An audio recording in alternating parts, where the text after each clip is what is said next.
What's up, everyone? Welcome to the chat. My name is Toby. Today I'm going to be looking at Second Extinction.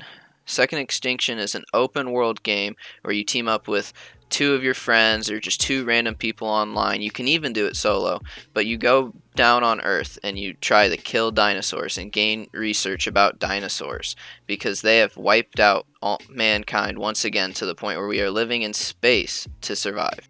So, you got a couple different ways of playing this game where you got 5 different playable characters. They all have unique skills. You have tanks, you have supports, you have ones that are revolved mostly around dealing damage, and each one of these characters all have their own weapons that they have to choose from, such as I play the tanks. My favorite one is Jack. He is kind of your bruiser tank in the game, where he just focuses on absorbing as much damage and dealing it back if he can. He was only able to use like shotguns, machine guns, and miniguns, whereas another character that Kneeckoh likes to play is Ortega, where she can use just about any weapon and can have a second primary weapon as one of her abilities. So they offer a lot of different things to work with. Now, when you go load into the game, you have to choose between a couple different things. You have expeditions or you have missions. So if any of you have played Monster Hunter, it's kind of the same thing. So if you choose a mission, you have a very specific goal that you have to get. You can go down and have a mission such as take T-Rex eggs and send them back into space so you can research them and learn about the dinosaurs so you can figure out how to kill them more properly. Or you can set up things where you do a mission where you have to kill a specific hive and you have to plant TNT in it, make it explode, and while you're just getting swarmed by massive amounts of dinosaurs.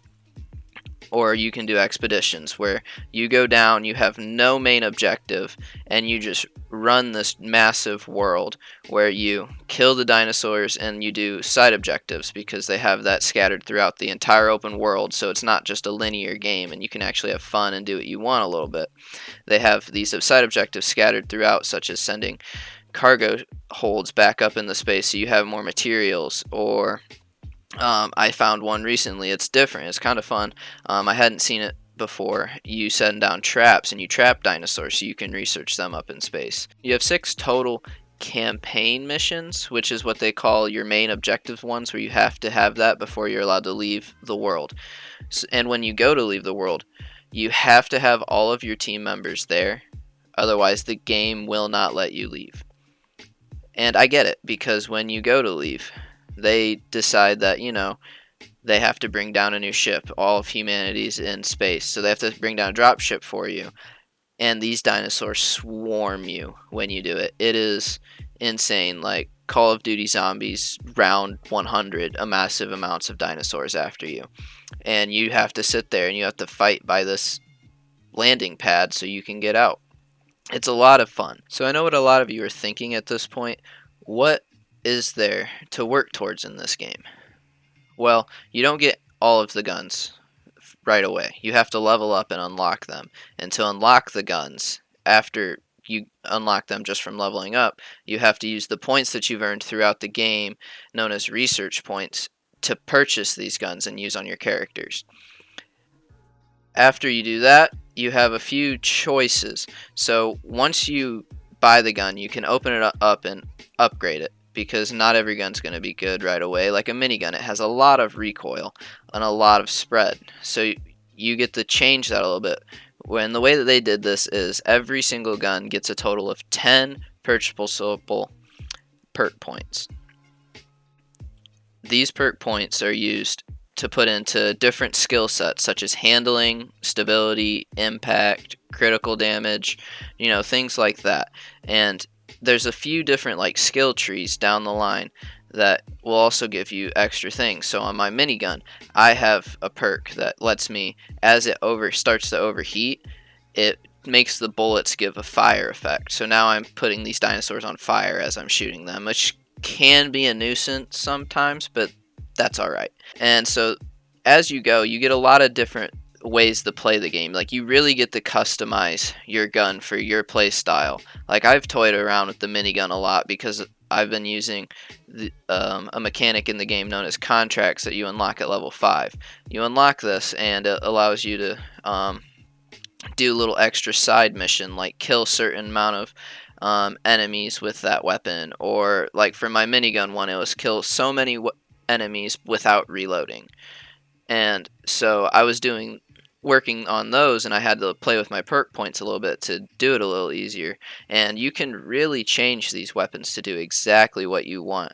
Like I played one round where I would do really high impact, so I could kill the dinosaurs really quick and get as many as I can without reloading, while also increasing the magazine's total size with one of the perk points.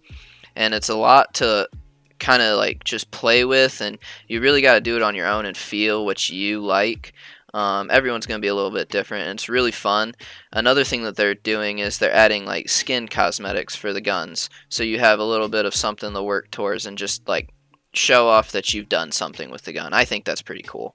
So the last thing I want to kind of talk about in this video is what type of people I think would want to actually sit down and like give this game a try, especially if you have Game Pass and it's a free game.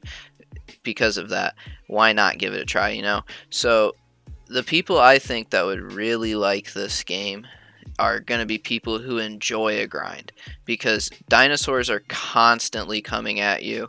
There's not much you can do about it. Like a lot of these missions are just wave after wave after wave after wave of dinosaurs flushing at you, and you have to manage your resources, and you just have to fight your way through. And if you don't like a hectic game like that, I wouldn't recommend trying it. So it's very similar to Call of Duty Zombies in a sense of these mobs, they'll give you a small break. They'll have like that small intermission time so you can get ammo or buy a new gun like that you do at the end of a round, or if you create a crawler in Zombies. Like you'll have something similar to that. But they just keep coming and coming until you finally decide to leave the world, because even at that final round, you're going to have to fight for that last minute until your dropship's there to get you and your team off the ground. Also, I play this on an Xbox Series S, so it runs pretty well, you know, like it's a new gen console, so it makes the game work. Whereas I have a buddy who he plays it with me every now and again. He has an Xbox One S, and he did mention that he was seeing a little bit of a frame rate drop and a little bit of a lag when we went into one of the caves and we were just getting surrounded by dinosaurs. And we were playing on hard mode, so there was a little bit more to it, but when he said that when we were just like swarmed from all sides in a small room like that, he did notice frame rate drop, and it was a little bit difficult to play. So if you have an older generation console, it's something that's kind of up to you. If you don't mind the lag, give it a try. I think it's worth it. If you do mind the lag, I would definitely stay away until you can upgrade. So that about wraps it up. Kneeckoh and Rico are constantly putting out new vids, so definitely stay tuned. Drop this vid a like, hit that subscribe button, and give a bell. We'll catch you next time.